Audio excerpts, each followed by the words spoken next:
The solution for ending the madness is to take back control over your own money.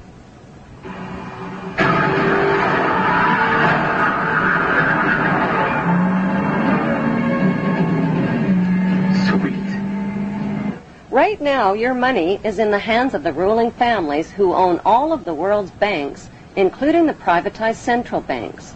How did they get to be so powerful? It started with the very first banks.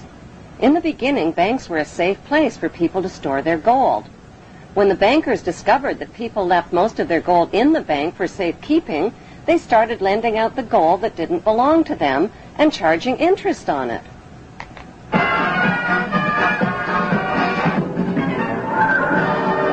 Soon, kings and royalty were borrowing gold from the bankers to finance wars.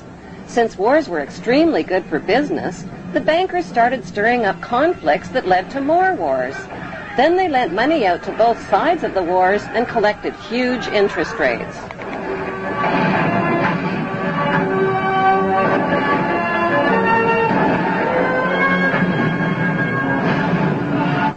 Eventually, the bankers got so rich that they built banks all over the world. They made millions in interest just by loaning out other people's money that didn't belong to them. They bought mansions and fancy clothes and hosted extravagant parties. The royal families of Europe became the banksters' biggest customers and rewarded them with high society titles like Lord and Baron and Sir. Using their money and royal influence, the banksters changed the laws of nations so they could put the world's central banks, mints, and money supply into private hands, their private hands. Out of every $1,000 that each of their customers deposited in their banks, they kept only $100 on hand.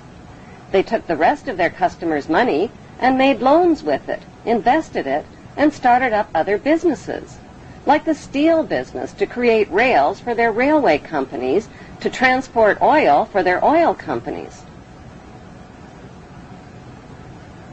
Pretty soon, the banksters' new businesses grew into giant corporations. Those giant corporations turned the world's oceans, lakes, rivers, air, and soil into corporate toilets.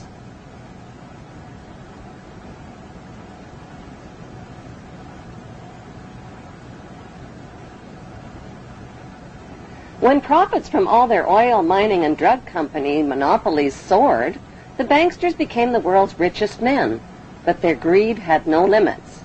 They wanted to own the entire world, so they put their heads together and came up with an ingenious scheme to take control of all of the world's money and riches. Whoever owns all of the world's money, they said, owns the world. Using their media corporations, they launched a gigantic advertising campaign. They told people they no longer had to save up their money and wait for all the things they wanted in life. They could have everything they ever dreamed of right now. All they needed was a shiny plastic card. People rushed to fill up their wallets with shiny plastic cards instead of money. Like lottery winners, they went on drunken buying sprees and bought everything in sight. All the things they couldn't afford.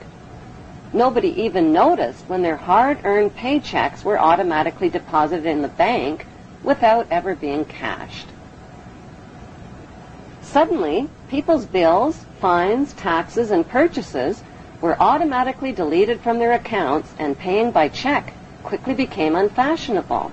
Eventually, money was phased out altogether and replaced with units of credit, which were really nothing more than numbers on a computer screen. The next thing the banksters did was replace people's plastic cards with their newest invention, barcode tattoos. These barcode tattoos contained all of a person's private credit information and could be invisibly tattooed onto people's wrists. Since having a wrist tattoo was like having an invisible debit card, and since nobody could steal it from you, everybody rushed to get one. All people had to do to buy whatever they wanted in life was scan their wrist tattoo over a scanner, and so the power for people to buy their most basic necessities in life fell completely into the hands of the banksters.